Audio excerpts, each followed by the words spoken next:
안녕하십니까. KBS 열린토론 배종찬입니다. 오는 3월 8일은 세계 여성의 날 117주년입니다. 지난 1908년 3월 8일 미국 뉴욕의 루트커스 광장으로 여성 노동자들이 열악한 근로환경과 참정권 등을 외치며 투쟁에 나섰고요. 이 움직임을 시작으로 여성이 노동자로서 누려야 할 권리와 차별 철폐를 위한 운동이 세계 곳곳으로 퍼져나갔습니다. 그로부터 117년이 흘렀는데요. 지금 우리 사회는 어떤 모습일까요? OECD 가입국 중 남녀 임금 격차 1위, 여성의 노동 환경을 평가하는 유리천장 지수는 최하위권에 머물러 있습니다. 한편으로 남녀 갈라치기, 젠더 갈등도 존재하고 있는데요. 오늘 KBS 열린 토론에서는 117주년 세계 여성의 날을 앞두고 우리 사회의 성평등은 어디까지 왔는지 진단하면서 나아갈 방향을 모색해 보겠습니다. KBS 열린 토론 지금부터 시작합니다. 치열한 토론 속에서 더 나은 세상을 찾아갑니다. 올바른 세상을 만드는 첫걸음. 평일 저녁 7시 20분 KBS 열린 토론. 오늘 열린 토론 함께해 주실 세 분 소개합니다. 이주희 이하여자대학교 사회학과 교수 자리하셨습니다. 예, 안녕하세요. 직업을 때려치운 여자들의 공저자입니다. 이설기 칼럼니스트 나오셨습니다. 반갑습니다. 제20회 양성평등 미디어상 최우수상을 받은 분이시죠. 박정훈 오마이뉴스 기자 함께합니다. 네, 안녕하세요. KBS 열린 토론 문자로 참여하실 분은 샵9730으로 의견 남겨주실 수 있고요. 단문 50원, 장문은 100원의 정보 용료가 붙습니다. KBS 1라디오의 모든 프로그램은 유튜브에서도 함께할 수 있으니까요. 많이 들어와 주시고 구독 꾹 눌러주시고 좋아요도 많이 보내주시면 좋겠습니다. 본격적인 토론에 앞서서 우리 시민분들은 우리 사회 성평등과 갈등 어떻게 바라보고 있는지 먼저 듣고 오겠습니다. 양성평등 그거는 사실 뭐 얘기를 해도 끝이 없는 거긴 한데 각자의 입장이 돼보지 않으면 모르는 거라서 함부로 얘기할 수도 없고, 남녀 평등이라고 얘기하지만 사실 평등할 수가 없죠. 힘쓰는 부분이나 그런 부분에서는 당연히 힘적으로는 남자가 더 센 게 맞고, 또 섬세한 걸로는 여자가 더 섬세한 것도 맞고, 그러다 보니까 우월을 가리기 힘들고 가릴 필요가 있나라는 생각도 좀 들긴 하는데, 많이 좋아지긴 했는데 그래도 아직도 부족한 점은 좀 있는 것 같아요. 저도 회사 다녀보면 아직은 여자라고 승진에 조금 밀리고 그런 게 너무 눈에 보이거든요. 없다고는 말 못해요. 현재는 뭐 같은 직군에 같은 일을 하더라도 남자가 여자보다 조금 더 임금을 받는다거나 뭐 이런 것들이 좀 있는 것 같은데, 본인이 얼만큼 노력을 많이 했고 그에 대한 성과를 얼만큼 일으켰는지에 대한 평가 기준이 좀 달라져야 될 거라고 생각이 들어요. 특정 어떤 그런 에피소드나 사건을 가지고 괜히 그거를 큰 문제 삼을 필요는 없다고 생각하거든요. 그래서 갈등이 있다고 보진 않아요. 실제로 생활하는 데 있어서 한 번도 뭐 그런 주변의 사람들 만난 적도 없거니와. 근데 그걸 너무 사회 문제시 하는 게 문제지 않을까. 젊은 사람들이 좀 심각하게 느끼는 것 같아요. 그러니까 상대적으로 이제 뭐 군대를 갔다 오는 젊은 남자들이 박탈감을 느끼지 않는가, 그런 부분이 조금 얘기가 나오는 것 같더라고요. 그런 거는 글쎄 뭐 남자는 군대를 갔다 왔으니까 뭐 여자는 안 갔다 왔으니까 이런 문제라기보다는 한국 사회 전체가 젠더뿐만 아니라 갈등이 좀 심한 것 같아요. 좀 포용력이 전체적으로 부족하지 않은가 생각이 들어요. 시민분들의 의견 어떻게 들으셨는지요? 이 교수님, 세계 여성의 날 한번 되돌아볼까요? 1908년입니다. 뉴욕 루트커스 광장에서 여성 노동자들이 시위를 벌였습니다.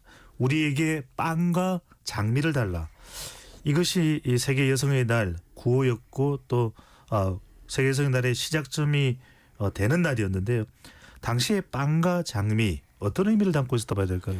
예, 말씀하신 대로 1908년 3월 8일 여성 노동자들이 참정권을 요구하면서 대규모 시위를 벌였는데요. 실제로 이 빵과 장미를 달라는 여성들의 구호는 헬렌 토드라는 여성 참정권 운동가가 1910년에 처음 말한 겁니다. 예. 이게 널리 퍼지게 된 계기는 1912년 이 매사추세츠 로렌스 섬유 공장에서 일어난 파업에서 여성들이 실제로 그 말을 쓴 피켓을 들면서 퍼지게 되었는데, 실제로 이들은 건강을 해치면서 일하면서도 정말 생계 유지가 어려웠거든요. 그래서 빵은 기본적인 생계를 보장할 수 있는 임금을, 실제로 헬렌 토드는 빵에 대해서 가정, 보호처, 안전 같은 걸 의미했고요. 음. 장미는 인간다운 삶과 노동의 존엄성을 상징합니다. 그러니까 교육과 여가 같은 것들. 예. 헬렌 토드의 말에 따르면 음악, 교육, 자연, 책. 그러니까 노동자가 생계를 넘어 보다 인간다운 삶을 영위할 수 있도록 사회가 변화해야 한다는 요구.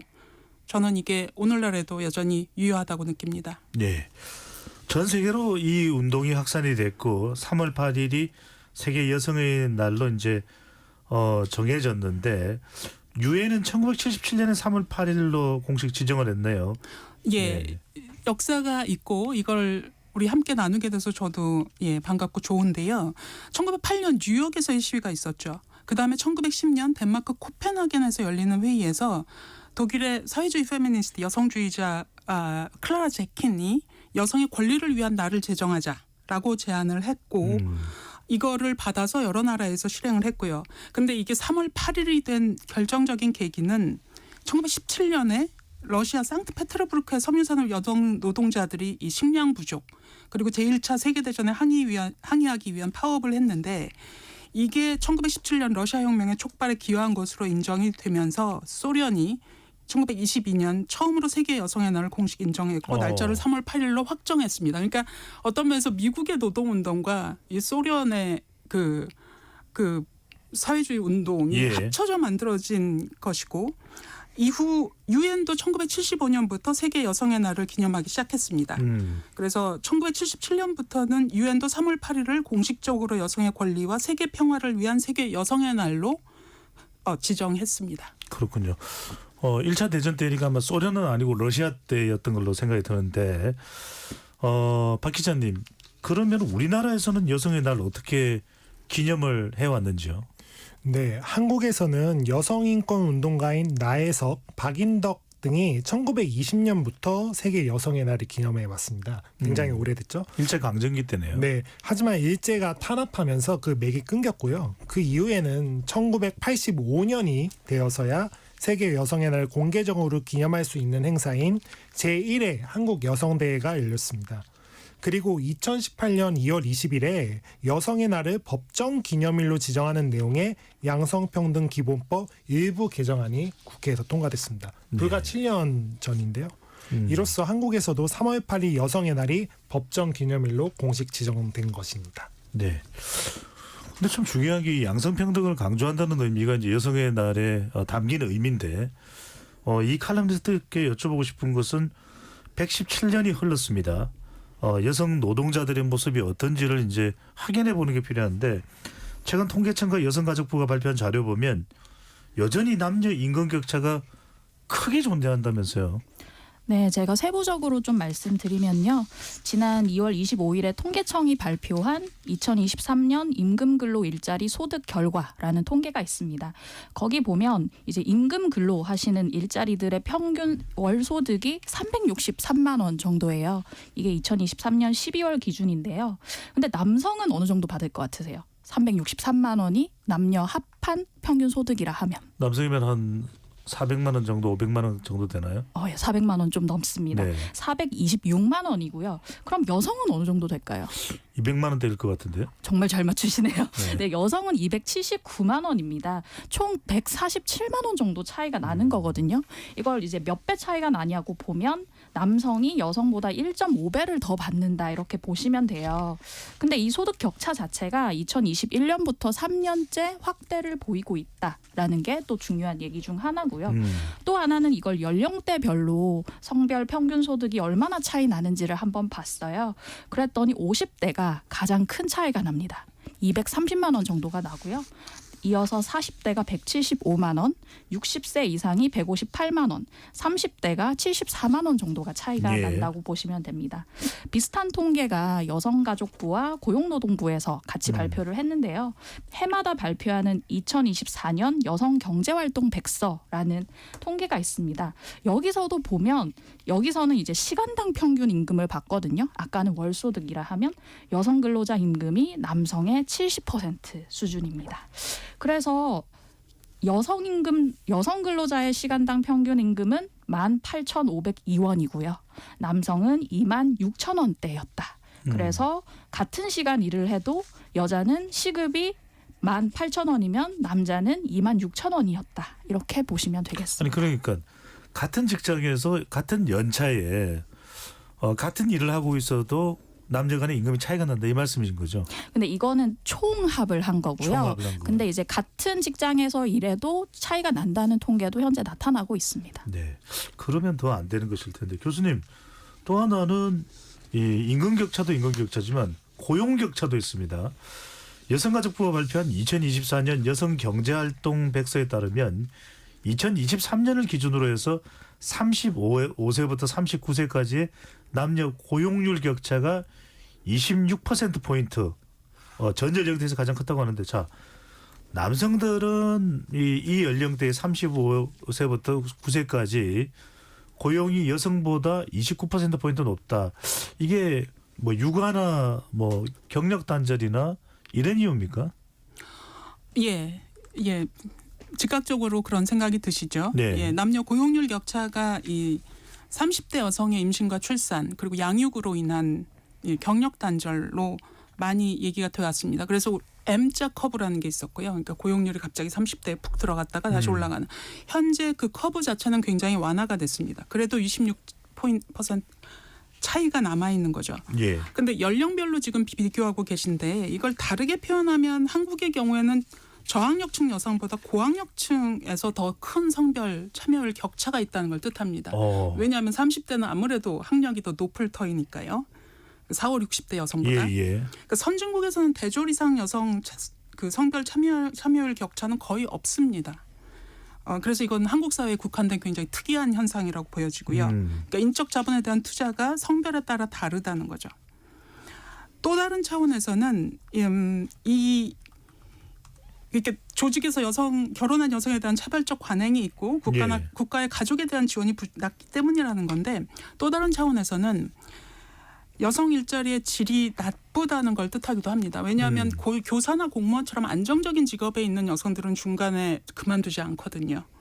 그러니까 아까도 성별 임금 격차가 나왔습니다만 이게 OECD 최악의 성별 임금 격차이거든요. 지금 한 30% 차이가 납니다. 중위임금, 성별 임금 격차라는 건 여러 가지 기준으로 비교할 수 있는데 중위임금, 전일제, 남성 중간에 있는 임금 예, 수준. 그렇죠. 네. 평균보다 그 격차가 줄어듭니다. 예.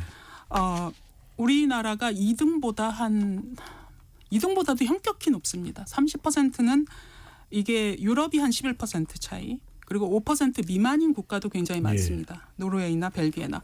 그러니까 여성이 경력을 유지할 만큼 좋은 일자리에 있다면 기회 비용이 낮아지는데 그렇지 않으니까 일을 쉽게 그만둘 수밖에 없는 형편으로 내몰리게 되고 그래서 30대 고용률 격차가 이렇게 크게 나는 것 같습니다. 예. 교수님 보시기에 임금 격차 있다가 말씀도 하시겠습니다만 이렇게 임금 격차가 나는 이유 여자라는 이유 임금만입니까? 아니면 다른 이유가 있는 겁니까? 이게 이제 그 우리 온라인 상에서도 청년 여성 남성 간의 뜨거운 그 논쟁이 일어나는 지점이죠. 그러니까 예를 들어서 뭐 성차별이 없다고 생각하는 청년 남성 같은 경우에는 그거는 여성이 좀 덜 일하고 왜냐하면 전일제를 비교하더라도 한쪽이 더 일하면 이건 총액 금액 비교니까 오버타임 수당도 받을 수 있고 예. 여성이 일을 잘 못하는 것 때문이 아니냐라는 얘기가 있습니다. 네. 근데 실제로는 뭐 일부 맞아요. 이게 여성이 남성보다 전일제라도 노동 시간이 좀 짧고 저임금 직종에 몰려 있고 그 중에서도 또 직급이 낮고 노동조합 가입률도 낮고요. 그리고 우리나라가 보호를 안 하기 때문에 예를 들어서 영세 사업장이나 적은 규모의 기업에 종사하는 여성이 더 많고요. 알겠습니다. 이게 그냥 차이지 뭐 무슨 이유 때문에 지금 여성이 거기 더 몰려 있는 게 거지 이게 뭐 차별도 아니고 이게 뭐가 문제야?라고 의문을 제기하실 수가 있는데 물론 거기에 뭐 경력이나 학력이나 기타 등등을 다 감안한 부분이 있을 수 있습니다. 그 임금 격차에 그럼에도 불구하고 설명되지 않는 임금 격차가 굉장히 많이 남아 있다는 것 그거는 조직 내에 남아 있는 차별적 관행이라고 할 수도 있겠죠. 바로 그 부분을 박정우 기자한테 여쭤보려고 그러면 조금 전에 교수님께서 오버타임 수당 말씀하신 건 초과 근무 수당으로 풀어서 말씀드리겠습니다. 박정우 기자는 그냥 뭐 취재나 이런 걸 떠나서 뭐 동료들하고 얘기할 때 같은 일을 하는데 본인 그냥 밖으로 입으로 또는 말로 하지는 않았다 하더라도 생각하기에 똑같은 일을 하는데 왜 여성들이 조금 적게 받을까 또는 여기자는 적게 받을까 남성들은 좀 더 받는 것 같은데 이런 생각 해본 적 있습니까? 네, 많이 해봤고 실제로 김창환 캔자스대 교수의 2019년 연구에 의하면 이제 같은 학교, 같은 학과, 같은 학점인 20대 여성의 임금이 20대 남성보다 17.8%가 낮다고 하더라고요. 예. 저는 이러한 그 성차별의 근본 원인은 남편이 가족의 생계를 책임지고 여성이 가정을 돌보는 남성 생계 부양자 모델이 잘 깨지지 않고 있어서다. 여전히 여성이 가사 돌봄에 좀 더 적합하고 중요한 일은 남성이 해야 한다는 인식을 은연중에 우리 사회가 깔고 간다는 생각이 들거든요. 회사에서는 여성은 육아를 하거나 앞으로 할 수 있으니까 위험하거나 무리한 일은 좀 시키면 안 되지 않을까 하면서 주요 업무를 못 준다고 하는 경우가 종종 보게 되거든요. 네. 그리고 또 육아휴직을 쓰면 승진이 늦어지기도 하는데 남성보다는 여전히 여성들이 육아휴직을 많이 쓰고 있잖아요. 또 남성 리더가 대부분의 회사에선 남성 리더가 다수이다 보니까 이런 남성 중심의 문화가 또 강력하게 예. 작용하는 분위기에선 여성들은 좀 불편함을 느낄 수밖에 없고요. 이런 환경에선 또 회사 일은 그래 회사 일은 남자들이 잘해라면서 여자들보다 남자들을 좀 더 빨리 승진시킬 확률도 높거든요. 정작 여성들에게는 기회가 잘 돌아가지 않기 때문에 어떤 이런 임금 격차도 나고 유리천장도 생기고 그렇지 않을까 생각을 합니다. 네. 중요한 것은 이것이 정당하고 또 자연스럽게 그렇게 된 것과 그 어떤 우리 인식 속에 그것이 선입견으로 작동이 돼서 여성들에게 불이익이 간다면 그건 분명히 문제일 텐데 이석기 칼럼니스트한테 여쭤봐야 될 게 방금 전에 이제 이주희 교수께서 또 박성훈 기자가 말씀하신 부분이 바로 그 부분인데 여전히 직장 내에서 여성들이 높은 직급으로 승진하는데 이 유리천장 과거보다는 좋아졌을지 않을까 이런 생각도 있습니다만 어느 정도로 존재한다고 보시는지요? 과거보다는 좋아진 게 현실이 맞는데요. 그럼에도 불구하고 아주 공고하게 있다고 말씀드릴 수 있습니다. 그 영국 주간지 이코노미스트지에서 해마다 여성의 날 근처에 이제 유리천장 지수라는 걸 발표를 합니다. 올해도 오늘 발표를 했는데요. 내용을 보면 OECD 회원국 가운데 29개국인데 그중에 한국이 28위를 차지했습니다. 근데 이걸 보고 저는 굉장히 놀랐습니다. 왜냐하면 맨날 꼴찌였는데 바로 앞으로 올라섰습니다. 잠깐만요. 네. 그러면 꼴찌가 어딘지 궁금해지네요. 29개국 가운데 꼴찌는 튀르키예입니다. 네. 원래 튀르키예랑 저희가 이제 조금 최하위권을 다투고 있었는데 그럼에도 불구하고 한국이 부동의 꼴찌였다가 올해 만회를 한 건데요. 이걸로 기뻐해야 한다니 좀 아쉽습니다만 내용을 말씀드리면 이 유리천장 지수라는 건 10개 지표를 반영합니다. 고등교육 수준이라든지 방금 말씀드린 성별 임금 격차라든지 유리천장과 직결되는 기업 이사회의 여성 비율이 얼마나 되나 이런 10가지 지표를 반영해서 산정을 하고 있는데요. 한국 같은 경우는 관리직 여성 비율이 16.3%예요. 그리고 기업 내 여성 이사 비율도 17.2%입니다. 그리고 직장 내 유리천장이라고 보긴 어렵지만 여성의 의회 진출 비율 같은 경우도 20% 수준입니다. 그래서 유리천장이라는 게 여성들이 그냥 마냥 느끼는 것이 아니라 이렇게 통계로 입증이 되고 OECD 가입국과 비교했을 때도 현저히 떨어진다라고 보실 수 있고요. 또 한 가지 한국 입장에서 좀 와닿는 통계를 제가 말씀드리고 싶은데 작년 국감 때 국민의힘의 이다리 의원이 발표한 통계가 하나 있어요. 예. 행정부의 국가공무원의 여성이 몇 %일까를 물어봤는데 얼마쯤 될까요? 공무원요. 네, 국가직 공무원 1급부터 9급까지 전체요. 절반 이상이지 않을까요? 48.7%로 거의 굉장히 절반이네요. 올라왔습니다.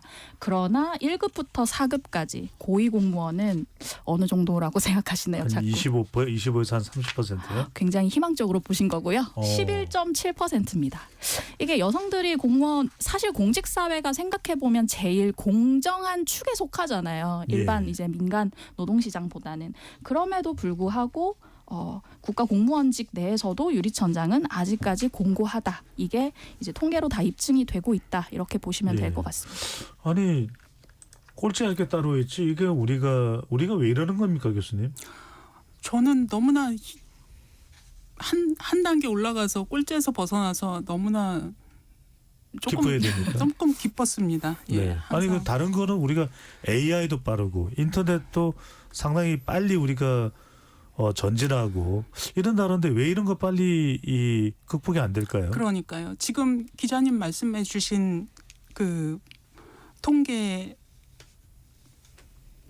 통계와 조금 보완할 수 있는 통계 제가 말씀드리면 예. 이게 지금 그래도 한 10몇 % 나오지 않았습니까? 근데 그건 전체 기업이고요.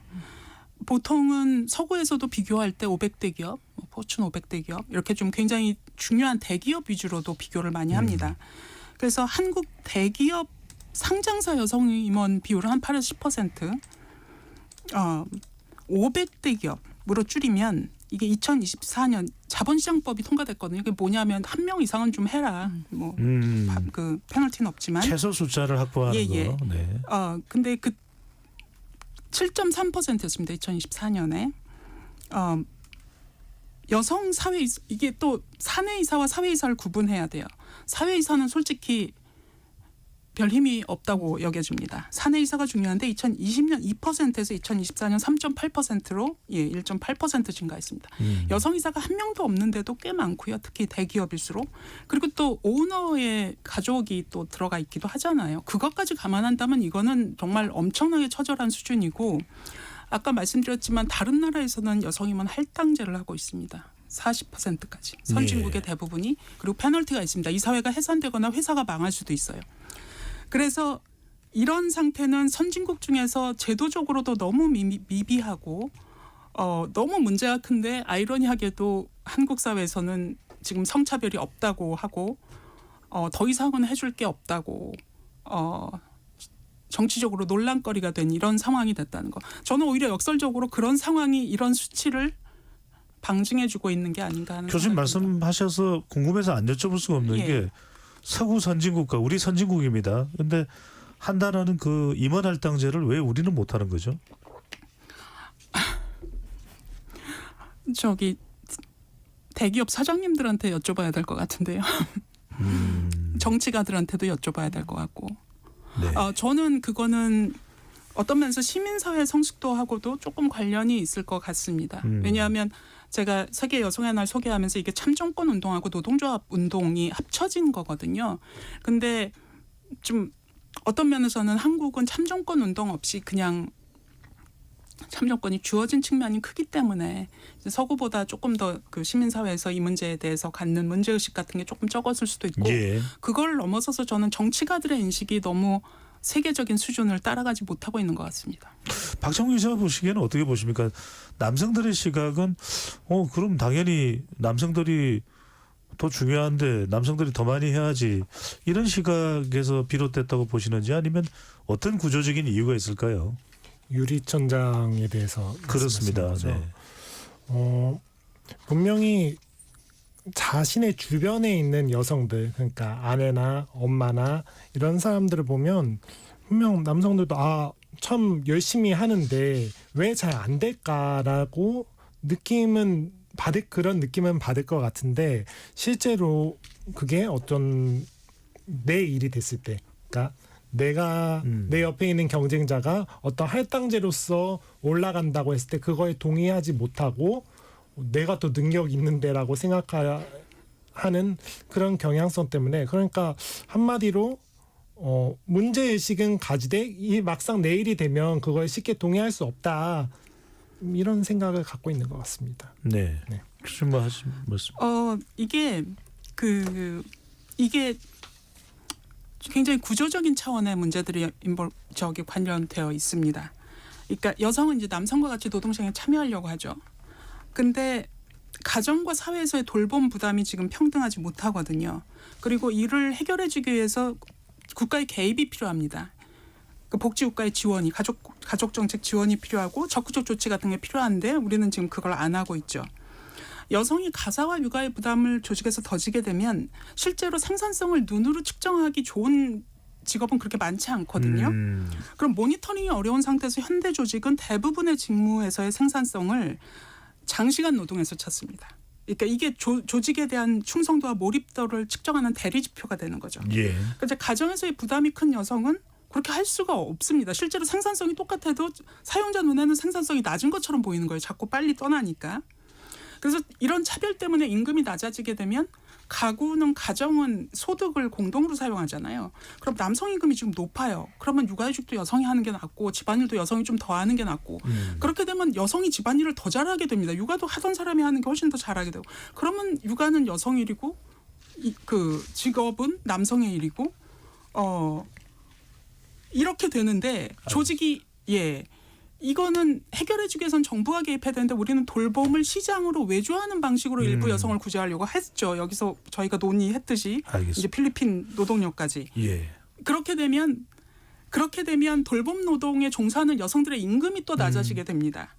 그래서 이 악순환이 깨지지 않는 거죠. 여성들을 옥죄는 이런 환경 자체가 이른바 여성들의 이 유리천장을 깨지 못하게 하는 원인이 된다라는 말씀 주신데 이슬기 컬럼니스트 이 책의 공저자입니다. 직업을 때려치운 여자들 당장이라도 읽고 싶네요. 교사, 승무원, 간호사, 방송 작가 이건 이른바 여성들이 아주 많은 넘쳐나는 직군이라고 조명을 하고 있는데 여성이 하기 좋은 직업이라는 거 어떤 특징이 있어서 그럴까요? 이들 직업을 이제 핑크 칼라라는 용어로도 소개를 하기도 하는데요.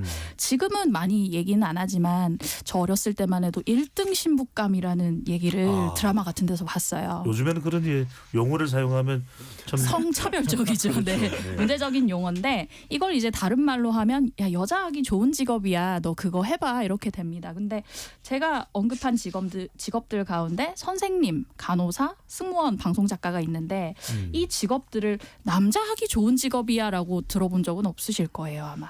그럼 왜 이 직업들을 여자 하기 좋냐고 했나? 왜 우리 부모님들은 이 직업을 여자애들한테 권했나 하고 봤더니 예. 지금 우리가 쭉 얘기한 것처럼 여자들에게 이 노동시장이 굉장히 불리하잖아요. 근데 이 시장에서 그나마 성차별을 조금 덜 받는 직업이었던 거예요. 이미 여성이 많다는 얘기 자체가 저 직장이 여자가 일하기 좋겠다는 방증이기도 하고요. 특히나 이제 선생님 같은 특히 공립학교 교사 같은 경우는 방학이 여름이나 겨울에 주어지죠. 그리고 자녀 한 명당 최대 3년까지 육아휴직도 가능합니다. 그래서 육아나 살림을 병행하면서 여자가 하기에 꽤 좋은 직업이라는 인식이 있었고 그래서 제가 80년대 후반생인데 제가 초중 고 때만 해도 성적이 좋은 여학생들에게는 선생님 해라. 사범대 가라는 교대 사범대. 네, 저도 그런 권유를 받았었고요. 그렇기 때문에 이 직업이 좋다는 거고 또 간호사 같은 경우는 그 자격증이 있는 전문직이기도 하잖아요. 그래서 일을 하다가 예를 들어 이제 육아를 하게 되고 출산을 하게 돼서 쉬고 난 이후에도 재취업이 굉장히 용이한 직업이었다는 겁니다.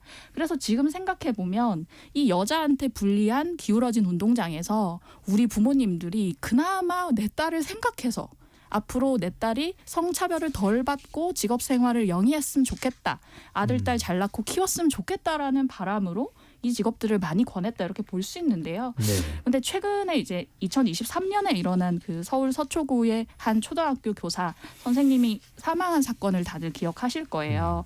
그때 교권 추락이라는 얘기가 나왔는데 사실 저는 이 교권 추락이 모든 선생님들에게 똑같이 적용된 것이 아니고 사망한 선생님과 비슷한 젊은 여성 교사들이 사실은 그 여자 하기 좋은 직업이라는 곳에서 힘든 부분이 있었다는 거예요.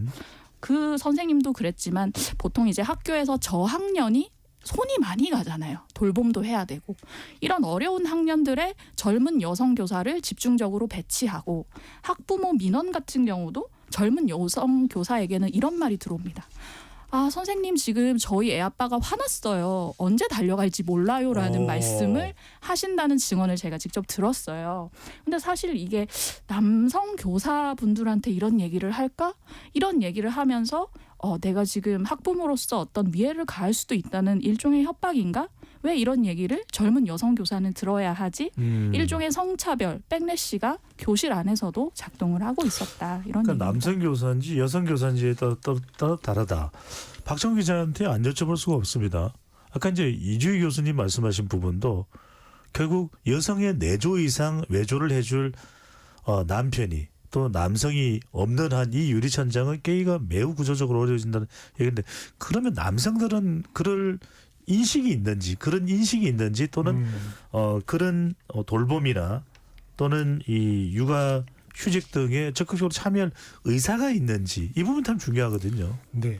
한국일보에서 2021년에 설문조사한 게 있는데요. 자녀 육아의 일차적인 책임은 여자냐라는 질문에 20대 남성은 18.7%가 동의를 했는데 이게 굉장히 낮은 수치입니다. 뭐 60대 같은 경우 50%가 넘거든요. 그러니까 젊은층일수록 가사노동이나 육아에 굉장히 적극적으로 참여할 만한 의향이 있다라는 건데, 막상 지난해에 한국여성정책연구원 보고서를 보니까 0세에서 7세 자녀를 둔 맞벌이 가구에서 어머니의 하루 평균 돌봄 시간은 11.69시간이었습니다. 예. 그러면 아버지는 몇 시간일까요? 궁금한데요. 4.71시간이었습니다. 아, 그러면 반도 안 되네요. 거의 7시간 정도 차이가 난다는 네. 건데요.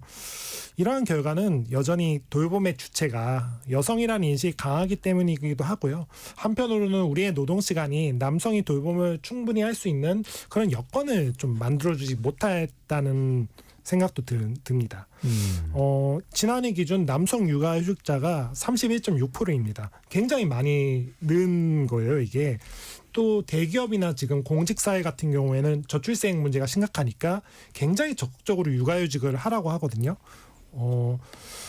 보니까 민주당 이현희 의원실 자료에 따르면 최근 5년간 전체 남성 육아휴직자 가운데 10인 미만 기업 소속은 11.2%밖에 안 됐지만 300인 이상은 55.2%가 썼다고 하고요.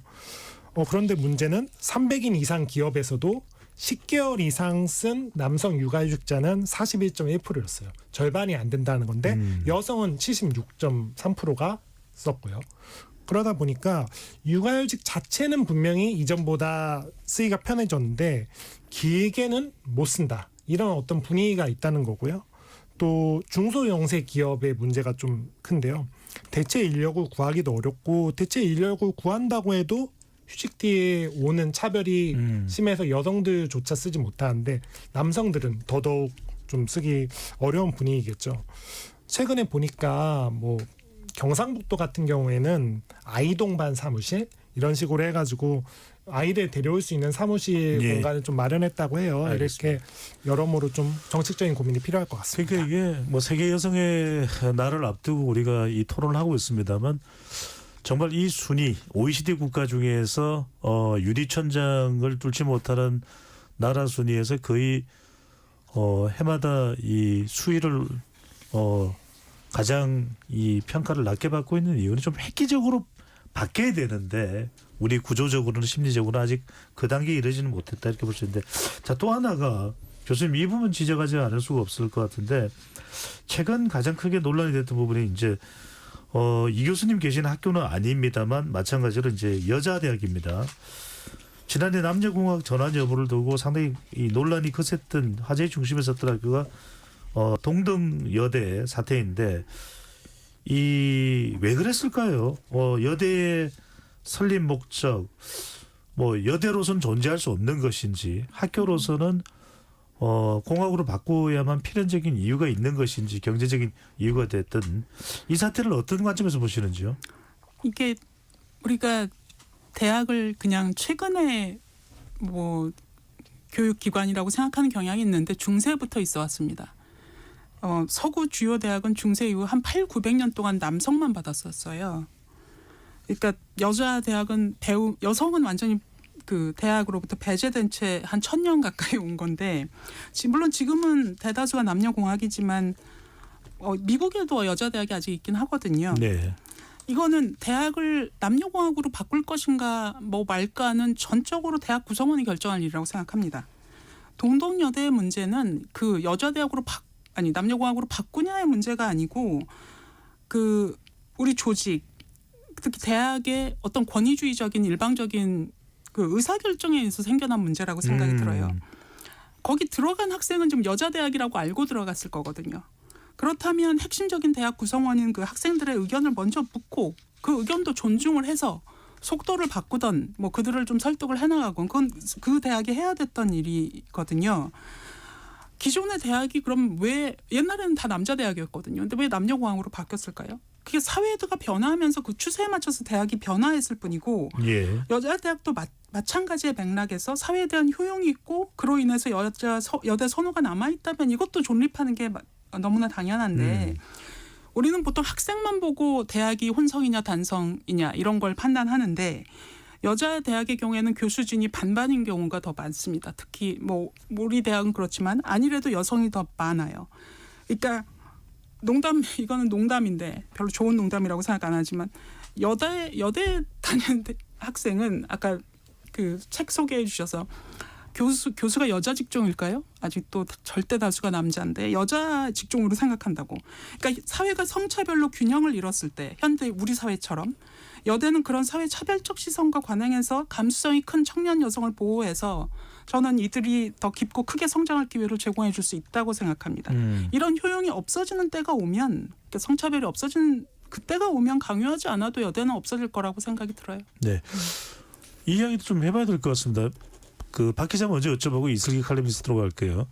세계 여성의 날도 존재하는데 이게 이제 이른바 우리가 자꾸 남성 여성을 구분하는 것인데 동덕여대 사태 박 기자 또 뭐 남녀공학인 학교에서 한때는 이제 여학생회가 있었는데 그 여학생회라는 것이 존재하는 것이 맞느냐 어떠냐는 이런 논란들 남녀공학 여대의 남녀공학 전환 논란 또 여학생회가 존재되는지 여부의 논란 어떻게 보시는지요? 네, 일단 동덕여대 같은 경우에는 제가 경향신문 기사를 보니까 여대의 필요성을 묻는 질문에 학생이 대답한 것이 굉장히 인상적이었는데 여대에서는 여성이 주변의 시선을 의식하지 않고 자신의 목소리를 그대로 표출할 수 있다 이렇게 말하더라고요. 그래서 여대 학생들에게는 저는 전혀 그렇게 생각해 본 적이 없는데 여대 학생들에게는 대학교가 일종의 해방 공간일 수 있겠구나. 여성 인권에 대해서 편하게 얘기할 수 있고 여성으로서의 위치성을 자각하고 여성주의 관점에서 다양한 담론을 생산할 수도 있고요.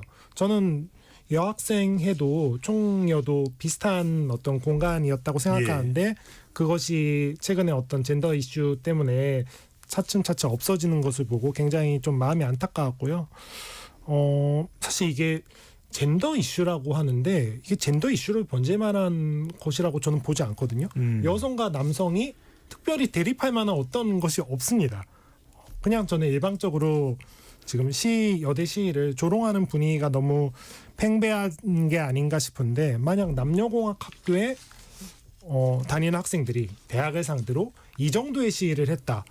그냥 좀 과격하네라고 했겠지 정말 온갖 곳에서 이렇게까지 조롱과 비난을 할 것 같지는 않거든요. 제가 미디어 오늘이라는 언론 비평 매체 기사에서 그 언론들의 요즘 보도 행태에 대해서 이 미디어 오늘이 어떻게 얘기를 했냐면 일부 기사들은 여학생이 남자를 싫어해서 시위가 벌어진다는 인상을 준다라고 논평을 하더라고요. 그리고 제가 남쪽 커뮤니티에 실제로 가보니까 이렇게 생각을 하더라고요. 남성 혐오자 여학생들이 남자들이 학교에 들어오는 게 싫어해서 과격 시위를 했다. 근데 사실 이거는 학교와의 불통이나 뭐 비민주적인 어떤 그런 시스템에 대한 어떤 저항이기도 해서 이런 식으로 이해하면 안 될 텐데. 알겠습니다. 네, 그래서 조금 점점 더 해결이 어려워지는 상황이 아닌가 생각이 들었습니다. 이슬기 칼럼니스트는 어떻게 보시는지요? 저는 이게 여성가족부의 의미와 비슷하다고 생각하는데요. 성차별이 세상에 없다고 하면 저희가 지금 계속 얘기한 유리천장이 없다고 하면 여성가족부가 계속 존속할 이유가 없겠죠. 여성대학도 비슷한 의미가 있다고 생각합니다.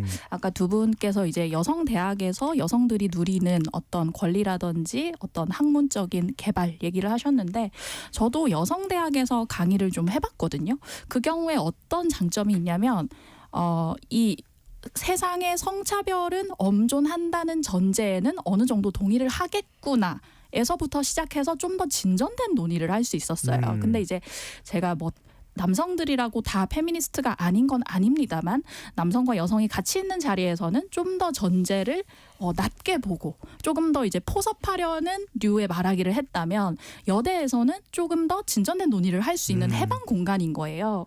그리고 이제 아까 이제 박정훈 기자께서도 얘기하셨지만 이 학내 사태가 일어났을 때 저 여대생들이 남학생들은 싫대. 라고 우리가 너무 사갈시해서 이 갈등을 보지 않았나 싶은데요. 사실은 들여다봐야 합니다. 아까 두 분 말씀하신 것처럼 이 학교와 그 학생들 간의 오랜 갈등도 있었고요. 그 와중에 이제 학생들은 이 불통이라는 것에 직면해 있었기 때문에 굉장히 힘들 수밖에 없었고요.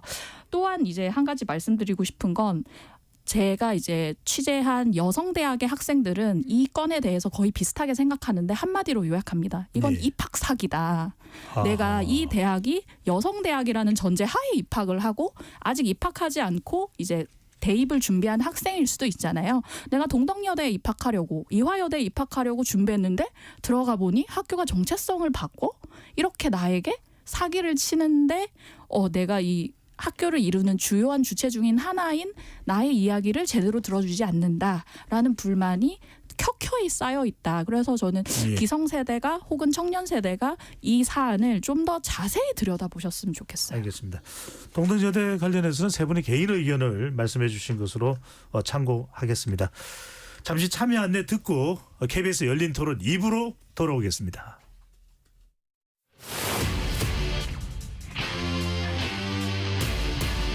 토론에 정답은 없습니다. 토론이 세상을 바꿀 수도 없습니다. 하지만 질문은 새로운 세상을 만들 수 있습니다. 질문으로 올바른 세상을 만드는 첫걸음 KBS 열린 토론.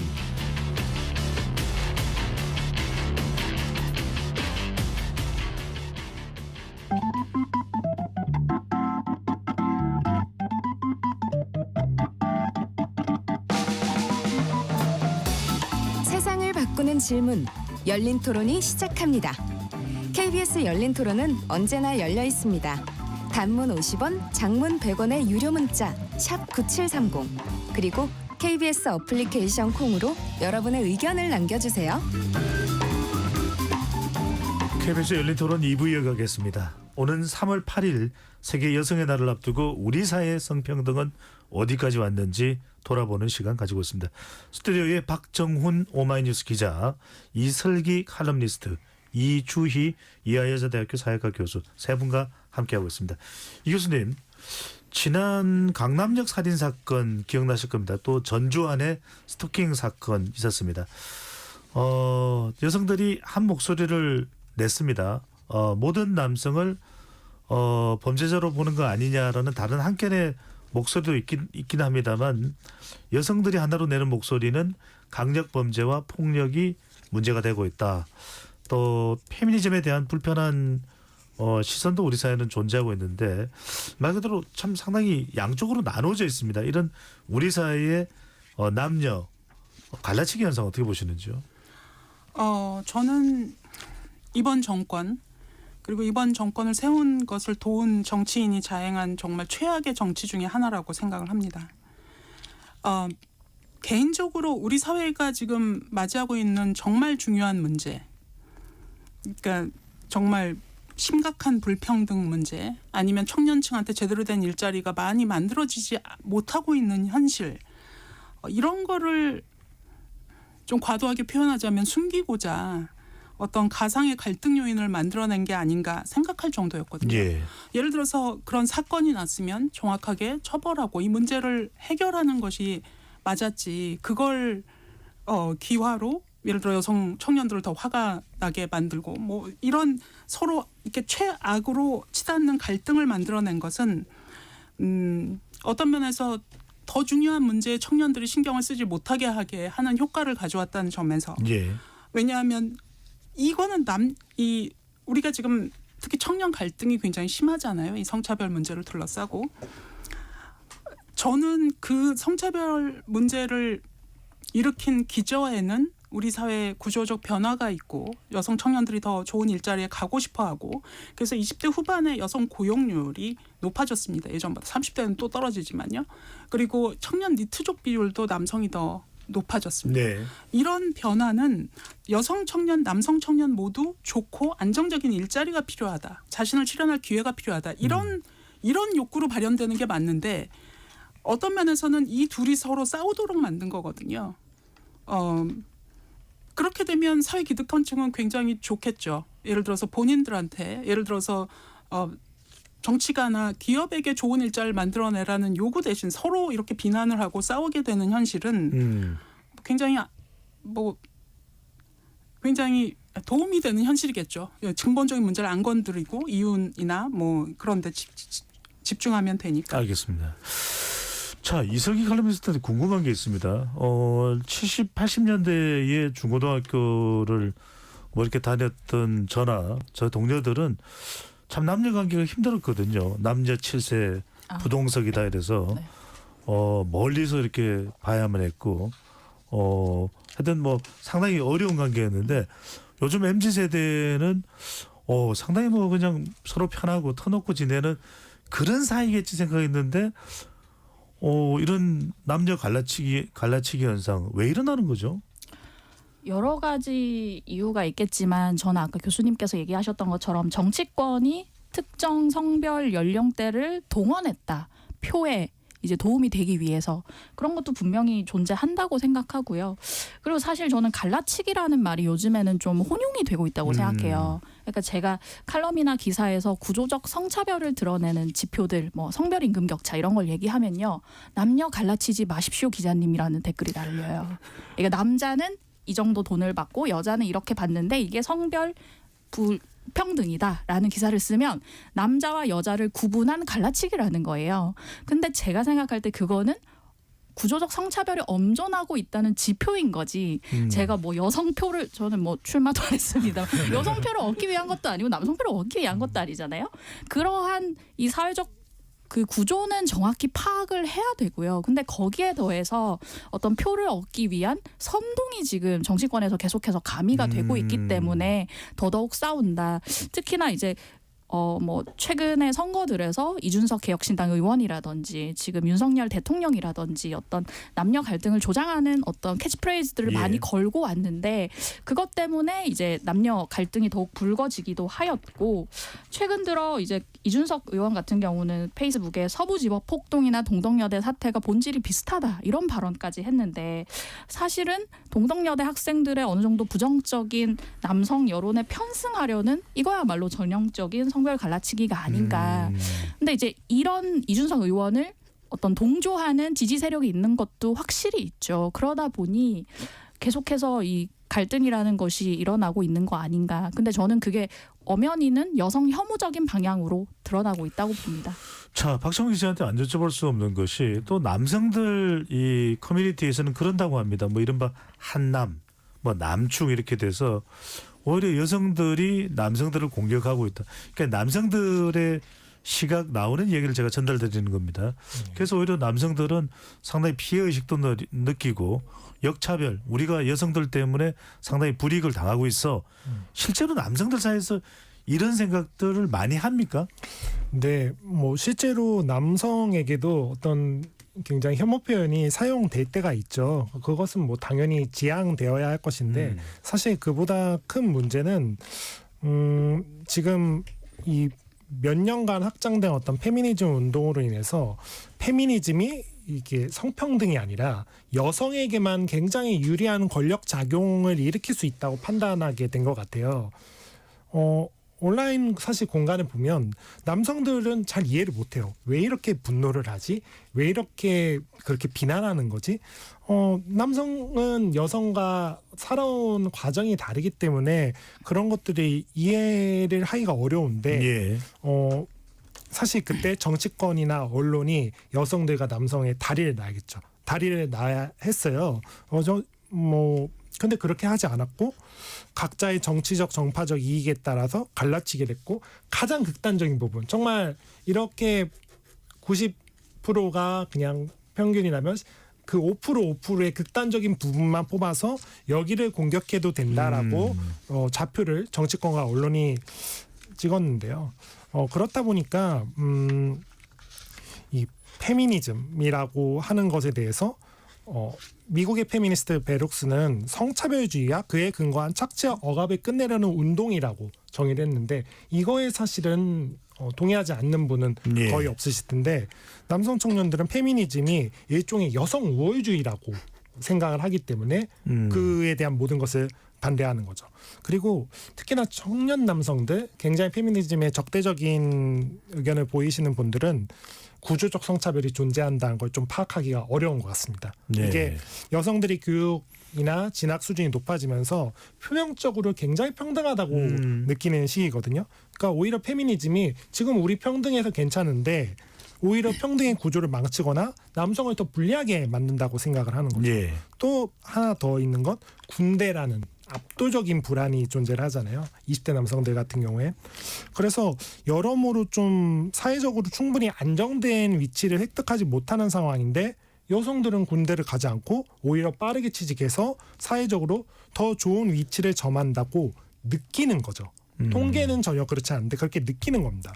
그래서 정치권이나 언론이 이러한 갈등을 방치하거나 이용하는 사이에 여성 청년과 남성 청년의 그 인식자가 굉장히 벌어지고 있어서 너무나 우려스러운 상황입니다. 교수님 근데 뭐 하실 말씀 하시는데요.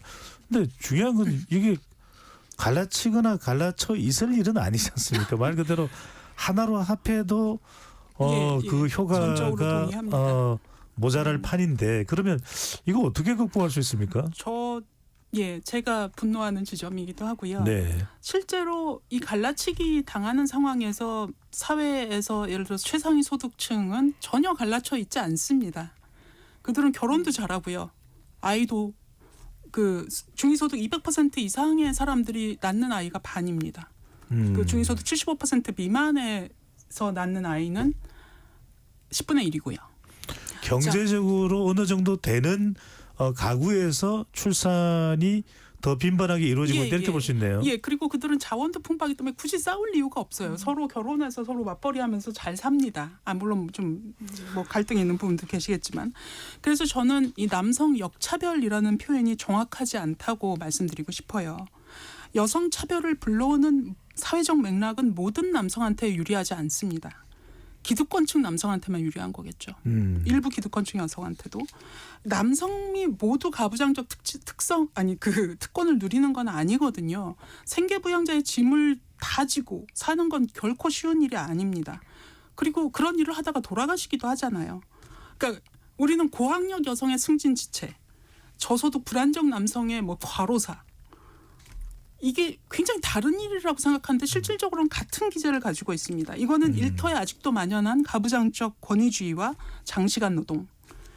그러니까 여성의 희생을 당연시하는 이 보수주의적 가족주의가 일터에서 작동하면 노동자도 저항할 수 없습니다. 사회도 그런 저항을 무시하고요. 그러니까 가족을 위해서 모든 걸 희생하는 여성의 미덕, 그리고 직장을 위해서 모든 걸 희생하는 남성 노동자의 미덕은 같은 현상인 것이죠. 그래서 장시간 노동은 이제 가사 부담을 더 지는 여성의 경력 단절을 유지하고, 그리고 그게 합리적 선택으로 포장이 되는데 장시간 노동에 시달리는 남성은 가족과 소중한 시간을 함께할 권리를 잃게 되는 거죠. 그러니까 남성 역차별 논리는 이런 구조적이고 치명적인 문제의 본질을 보지 못하게 하고 이 성별로 나뉘어서 하는 이 지나친 싸움을, 그리고 그거는 고소득층에서는 덜하고 저소득층에서 훨씬 더 심한 이런 걸 부추김으로써 기득권을 더 강화하고 싸워야 하는 대상을 보지 못하게 한다고 저는 생각합니다. 예. 좀 정확히 우리가 이걸 해야지 그냥 전체적으로 포괄해서 다룰 사안은 아니다는 점도 이제 분명히 해주셨는데 조금 더 들어가 볼까요? 이슬기 칼럼니스트한테 최근에 그 아저씨라는 영화로 유명 배우의 위치에 올랐던 고 김세론 씨가 25살이라는 어린 나이에 사망하는 안타까운 사건이 있었습니다. 상당히 어떤 특정 이슈로 해서 논란이 되기도 했고 또 상당히 많은 또 온라인상에서의 이 따가운 시선, 윤리적 잣대 이런 부분도 있었는데 이 사건에 대해서 어린 나이의 여성 연예인, 어린 나이 연령 그리고 여성, 남성이 아닌 여성 연예인에 너무 좀 집중됐다라는 평가를 받는 부분 어떻게 보시는지요? 제가 이 내용을 가지고 이제 김세론 씨가 마녀 사냥의 희생양이다라는 내용의 칼럼을 썼더니 댓글에 이선균 씨 얘기가 나오면서 여자만 그런 게 아니다라는 댓글이 달리더라고요. 근데 요즘 사회를 생각해 보면 뭐 성별할 것 없이 이른바 그 사이버 불링이라고 하는 조리 돌림이 굉장히 심각한 사회이기는 합니다. 그렇게 이제 희생된 남성 연예인이 엄존하는 것도 사실이긴 한데요. 근데 어떻게 보면 이게 성별에 따라서 예. 이 조리 돌림의 메커니즘이 좀 저는 다르게 작동한다고 그래요. 생각하거든요. 예. 예를 들면 이제 범죄를 저지른 연예인 가운데 남성 연예인 중에 이제 김세론 씨와 비슷하게 음주운전 사고를 일으킨 연예인도 있었고, 혹은 뭐 그것보다 더한 성범죄에 연루가 되거나 마약 범죄에 연루되기도 했는데 생각보다 빨리 자숙을 살짝 한 다음에 돌아오는 경우를 꽤 볼 수가 있어요. 근데 김세론 씨 같은 경우는 이제 음주운전 사고를 일으키고 이제 자숙의 시간을 거치면서 본인이 이제 집안의 가장으로서 알바도 하면서 생계를 도모하고 이런 일거수일투족이 언론과 그리고 유튜브 등에 의해서 다 팩트 체크의 영역으로 들어갑니다. 진짜 알바하는 건가? 저거 생활고 이슈로 어떤 연기를 하는 거 아닌가? 라는 얘기를 하면서, 근데 사실 이제 사람이 직장을 잃고 생계를 도모하는 게 문제적인 행동은 전혀 아니잖아요. 근데 이거 하나하나의 의미를 부여하면서 언론이 기사를 쓰고 여기에 조응해서 유튜브 이제 사이버 레커 채널이라고 하죠. 라고 하는 곳들이 영상을 만들고 거기에 악플러들이 악플을 쓰고 그리고 일반 대중들이 이걸 방관하면서 이러한 구조 자체가 여성 연예인에게는 훨씬 첨예하게 작동을 했다는 건데요. 저는 이런 비유를 들어요. 이제 여성에게도 남성에게도 여러 가지 사회적 족쇄가 있지만 예. 우리가 림보 게임 같은 걸 생각해 보면 남성에게 그 할당되는 높이보다 여성에게 할당되는 높이가 훨씬 낮다. 그래서 여성은 이 제약을 뚫기 위해서 너무 많은 노력을 해야 된다. 이를테면 행실을 단속한다든지, 지금도 어떤 성범죄 여성 피해자에게 행실을 지적하는 2차 가해성 발언이 나오는 것이 현실이고, 여성 연예인들에게는 외모에 대한 지적이 너무 많이 예. 잇따르고, 특히나 고 김세론 씨 같은 경우는 젊은 여성이 이제 술을 먹었다는 어떤 행실에 대한 지적이 더해지면서 더욱 알겠습니다. 가혹했다고 생각합니다. 박성희 기자는 어떻게 보세요? 또 다른 경우도 있었습니다.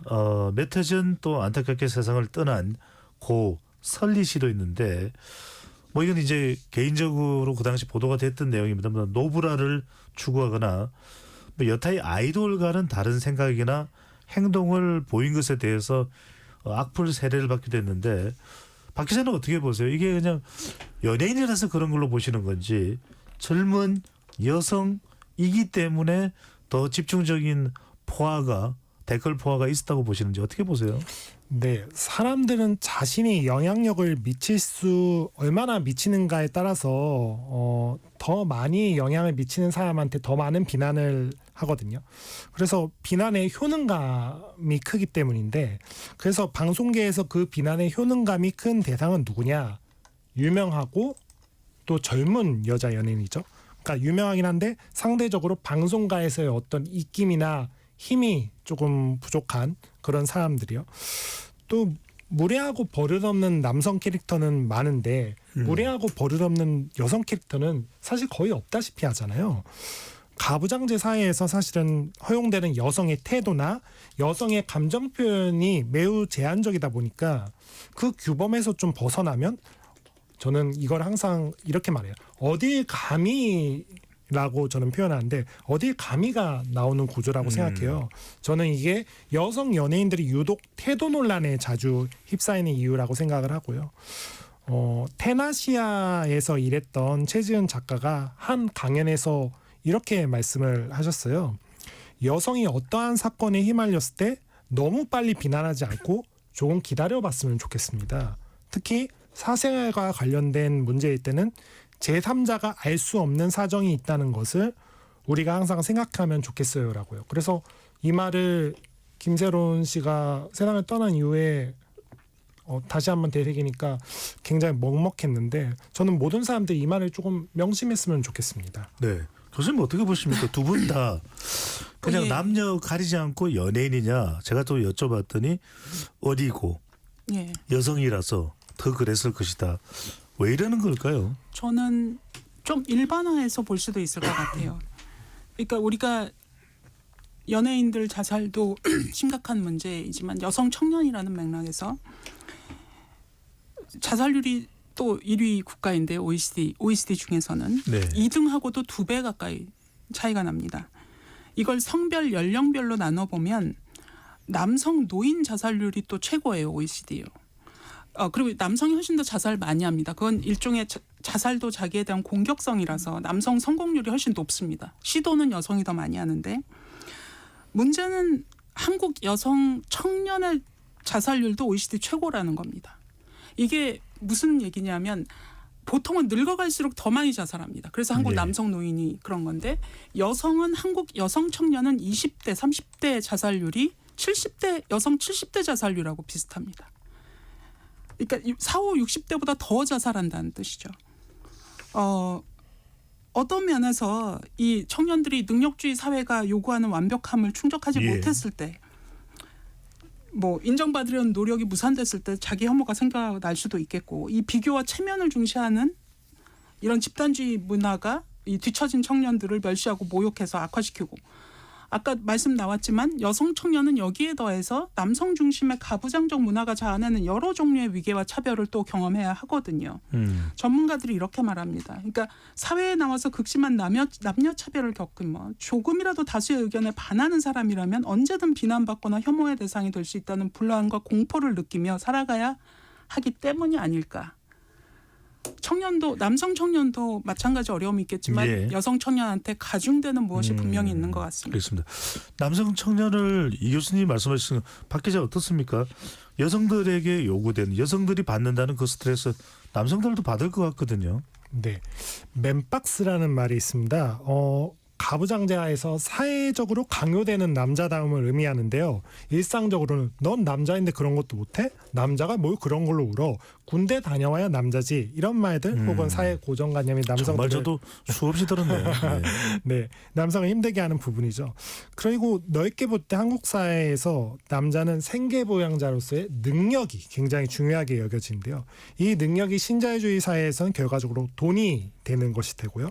또 한 가지 결혼에 대한 압박도 남성들이 훨씬 높습니다. 실제로 결혼에 대한 의향도 여성에 비해서 굉장히 높은데 아마 이 압박 자체가 워낙 강하기 때문에 그런 것일 거고요.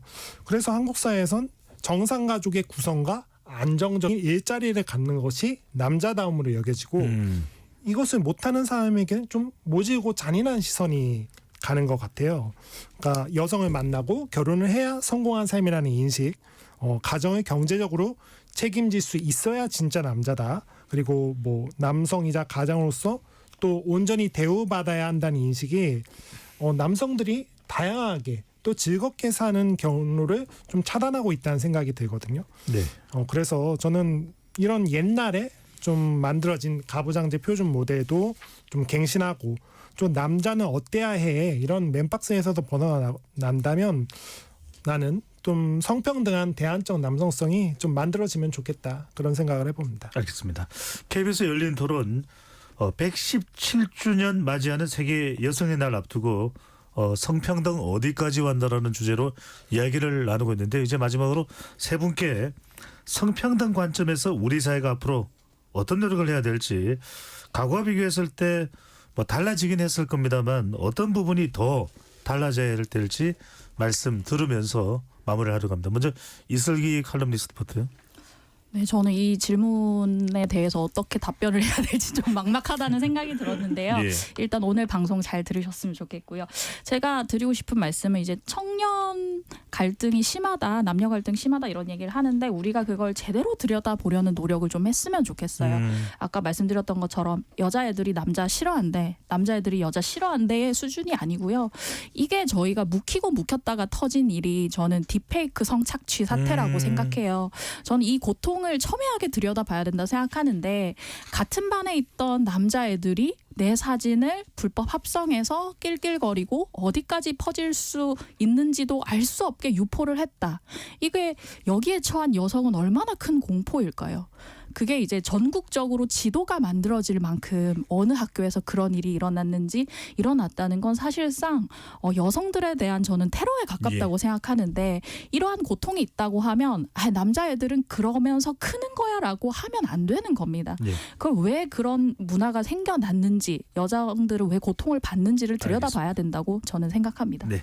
박 기자님 1분요. 네, 이세기 기자님과 저도 비슷하게 딥페이크 성범죄 가해자의 다수가 10대였잖아요. 이렇게 디지털 기술이 발전한 사회에서 아이들이 아무렇지 않게 정말 성범죄 가해 행위에 가담할 가능성이 너무 높아지고 있는 것 같아서 또 10대들 사이에서 여성을 조롱하는 혐오 표현이 너무 많이 난무하고 있기도 하거든요. 그래서 저는 먼저 교육만큼이라도 좀 제대로 해야 된다는 생각이 들었어요. 우리 사회가 지금까지 10대의 성평등 교육에 대해서 거의 방치하다시피 했기 때문에 지금부터라도 10대 대상의 성인지감성 교육을 비롯해서 뭐 관계 맺음 또 남성 문화 이런 것들에 대해서 아이들과 심도 깊게 이야기를 나눌 수 있는 교육이 정말 절실하게 필요할 때가 아닌가 싶습니다. 알겠습니다. 교수님 1분. 네. 예. 이번 정부 들어서 크게 후퇴하긴 했지만 저는 역사의 진보를 믿는 입장에서 저는 탄핵 과정에서 여의도에서 남태령에서 출렁였던 빛들이 밝은 미래를 보여준다고 믿습니다. 여성운동이 노동운동과 노민운동과 같이 할 수 있는 그 계기를 보여줬다고 생각하거든요. 네. 세계 여성의 날, 제가 서두에 말씀드렸던 그 세계 여성의 날의 핵심도 여성운동과 노동운동의 그 통합된 노력이었습니다. 그런 점에서 저는 이 모든 정책들이 어떤 여성을 위한 정책이 결국에는 궁극적으로 남성을 위한 정책도 된다는 이 점을 우리가 명심하고 추진해 나가면 좋겠습니다. 알겠습니다. 세계 여성의 날 앞두고 어떻게 하면 우리가 양성 평등을 위해서 더 노력할 수 있는지에 대해서 세 분과 이야기 나눠봤습니다. KBS 열린 토론 이것으로 모두 마무리하겠습니다. 세 분 토론 고맙습니다. 감사합니다. 감사합니다. 지금까지 KBS 열린 토론 배종찬이었습니다.